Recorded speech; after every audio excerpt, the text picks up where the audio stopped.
ديسة ديسة ديسة.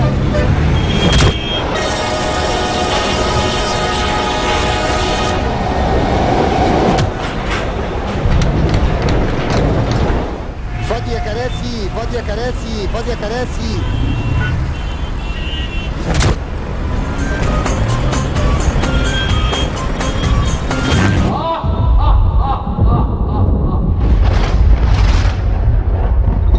مساء الخير. هاي، السلام عليكم. الغايب حجته معاه، يا مستعجل عطلك الله. اجري يا ابن ادم جري الوحوش، غير رزقك لن تحوش. امثال شعبيه ظهرت بسبب الزحمه وصعوبه المواصلات. في كل دول العالم هتلاقي امثال ليها نفس المعنى بلغات مختلفه، الا الامثال دي عندنا احنا بس. يعني لو حطيتها على جوجل ترانسليشن هتلاقيه بيقول لك انت منين يالا. والجميل ان شبكة الطرق ووسائل المواصلات عندنا اتعاملوا بطريقة في منتهى الذكاء، بتخلينا كلنا مع بعض في نفس الوقت على قلب رجل واحد بنشتم. ما هو مش معقول يا ولاد انزل الساعة 7 الصبح من بيتنا عشان اوصل الاستوديو الساعة 7:30 بالليل، وبرضه اتأخر اوصل 8:30 9 الا تلت. دي حاجة بقت قوي. بس ليه حضرتك ابقى ماشي في طريق وفجأة يضيق يضيق يضيق يضيق ويعمل زحمة ويقول لك اصل دي عضو زجاجة؟ ايه كمية الازايز اللي في الطريق دي؟ حضرتك انا سايق في شارع مش في رف تلاجة. ليه كل عربية نقل ماشية بطيء في الحارة الشمال وراها واحدة ست راكبة عربية لادا سايقة على 30 في الحارة اليمين؟ امشي انا فين سيادتك؟ نعم، في النص. اور قوي. بقى هنا بتيجي اللحظة اللي بيقرروا فجأة بتاع اليمين يروح الشمال وبتاع الشمال يروح اليمين واروح انا الحرفيين. احنا بنسوق بالورب الا الميكروباصات بتسوق سمبوكسات. انت عشان تعمل مشوار مش محتاج تسأل تركب ايه عشان توصل اسرع، انت بتسأل عشان توصل اصلا. عشان كده لما تسأل اسأل متخصص، سبيشاليست. يس. لا اسمع لا ارى لا اتكلم فيه، وكل اللي بيتقال لي هسلم. لا اسمع لا ارى لا اتكلم فيه، وكل اللي بيتقال لي هسلم. صباح الخير يا بابي. صباح الخير يا اختي. ما انت يا انت تفتري. صباح الخير يا حبيبتي. صباح الخير يا قلبي. انا نازله يا بابا. رايح الجامعة؟ ايوه عندي محاضره الساعه 3 العصر. دلوقتي 7 الصبح 3 العصر، يا دوب تلحق ان شاء الله. بابا انا كنت عايزه اقول لك على حاجه كده، كان في كده مشكله صغيره كده يعني. خير. بابا انا عايز اروح اشتري حاجات من وسط البلد بعد الجامعه.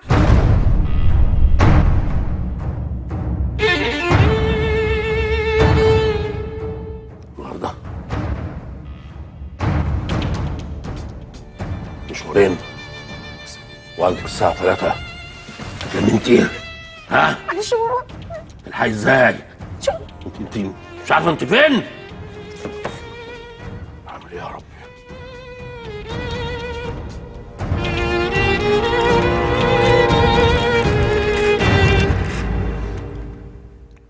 حضرات سيد الظباط، عصام، شكري، ميدو، تعالوا هنا حالا.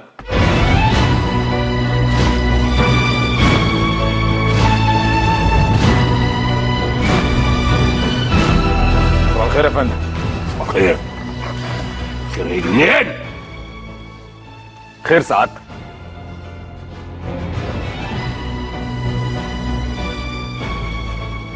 مريم بنتي مالها؟ قررت انها تنزل وسط البلد تشتري شويه حاجات وعندها محاضره الساعه 3 العصر. المحاضرة يوم ايه وهتنزل وسط البلد يوم ايه يا فندم؟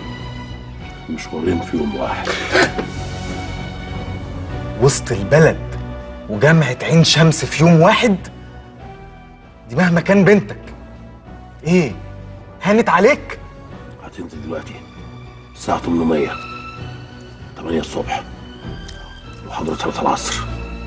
هو ده التحدي اللي قدامنا حضرة الظباط.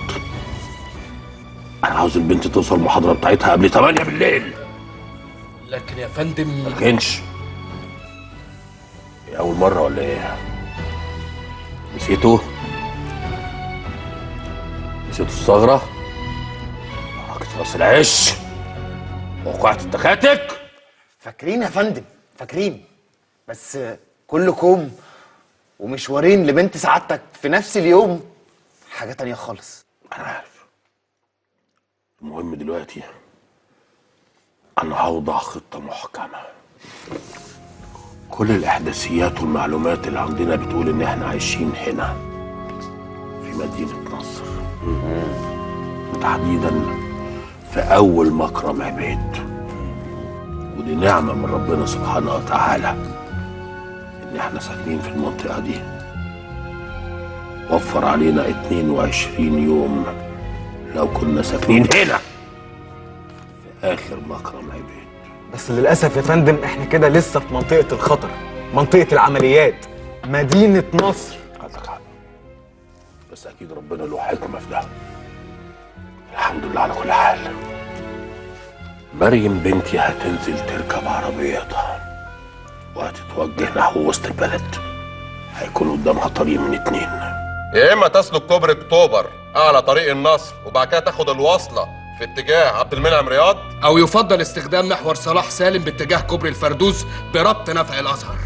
في كلتا الحالتين بنتوقع ان احجام الحركه المروريه تزايد الساعات الاولى من اليوم، وكثافات مبرره ببعض القطاعات بسبب الاعطال الخاصه.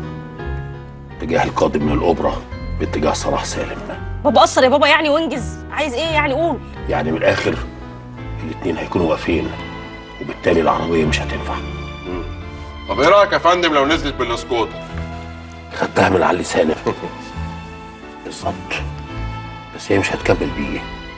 مريم هتركب السكوتر وتاكل بيه نص زحمه صلاح سالم لحد كوبري الفنجري. حسام وعصام وميدو هتحموا ظهرها بالتورسيكلات، تشكيله راس سهم. اما انت يا شكري هتاخد الهليكوبتر وتأمنها من فوق. معلش يا فندم سؤال، اتفضل. هو في هليكوبتر؟